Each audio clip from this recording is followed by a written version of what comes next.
অন্যায় ভারতীয় আধিপত্যবাদ আগ্রাসনের বিরুদ্ধে কিভাবে মোকাবেলা করতে হবে।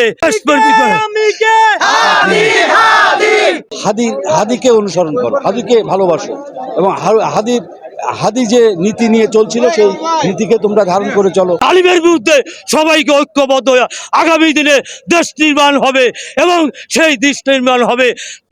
আমি মনে করব ওই ফয়সাল শুধু একাই গুলি করে নাই, তার পিছনে অনেক নেপথ্য কাজ করেছে। হাদি না ফেরার দেশে চলে গেছে, কিন্তু সে এই জাতিকে নির্দেশনা দিয়ে গেছে কিভাবে জাতীয় নির্বাচন করবে এবং অর্থ ছাড়া কিভাবে নির্বাচন করতে হয় এবং জনগণ সেই শয়তানদেরকে আর পার্লামেন্টে জিতে দেওয়া হবে না, এটি হাদি তার নির্বাচনী প্রচারণায় সে বলে গেছে। আর আধিপত্যবাদের বিরুদ্ধে জুলুমের বিরুদ্ধে কি করতে হবে, জুলুম টেকে না, জালিম টেকে না, সে কারণে সকল দেশপ্রেমিক জালিমবাদীতে সবাইকে ঐক্য হতে হবে। সেই ঐক্যটা বিএনপি বলেন, জামাত বলেন, শত জালিমের বিরুদ্ধে সবাইকে ঐক্যবদ্ধ হয়ে আগামী দিনে দেশ নির্মাণ হবে এবং সেই দেশ নির্মাণ হবে ইনসাফের বাংলাদেশ গড়ে হবে।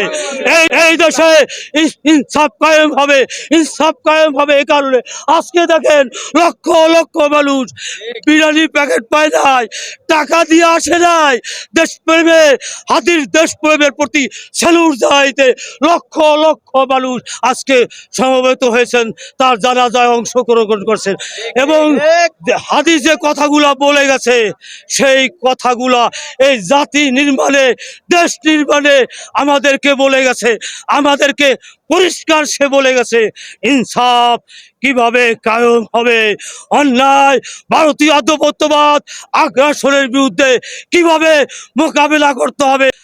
এক হাদির বিপরীতে লক্ষ লক্ষ হাদি ইনশাআল্লাহ দেশপ্রেমিক হবে।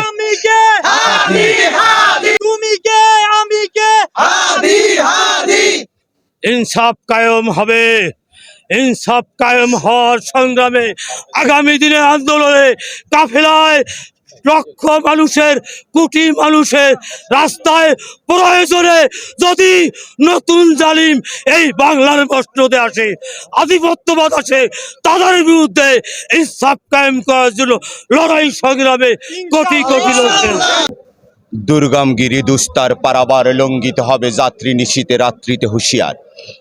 হাদির বলিষ্ঠ কণ্ঠ যুগে যুগে তৈরি হবে।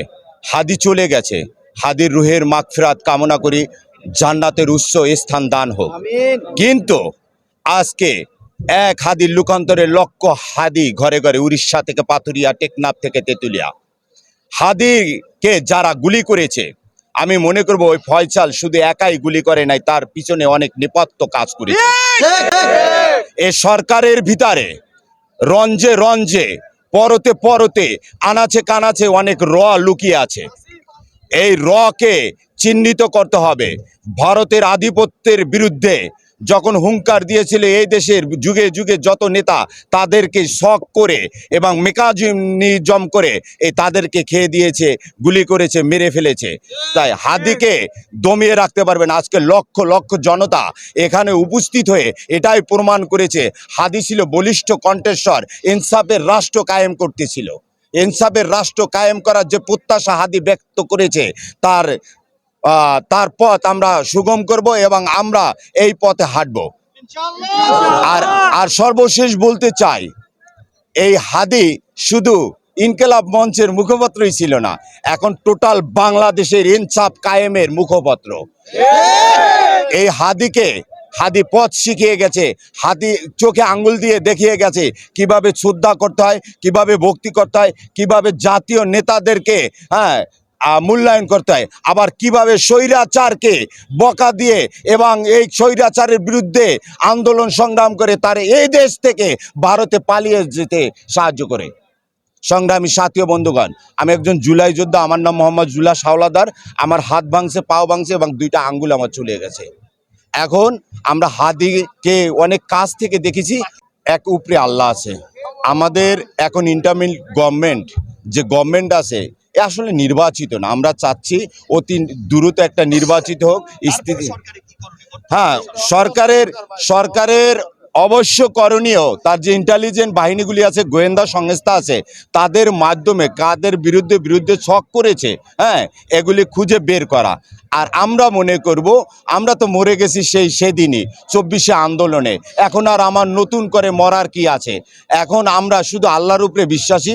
যদি আমাকে মেরে ফেলে, তাহলে আমি হাসতে হাসতে জীবন দান করব, কারণ আমরা হাদি আমাদেরকে শিখিয়ে গেছে। জানা যায় আমরা একবার দেখেছি এরকম জনতার ঢল, আর আমরা দেখিনি। আর এইবার দেখছি আপামর জনতা, দল বল বর্ণ নির্বিশেষে সকলেই এখানে আসছে। কারণ হাদি কোনো রাজনৈতিক দলে যোগ দেয় নেই।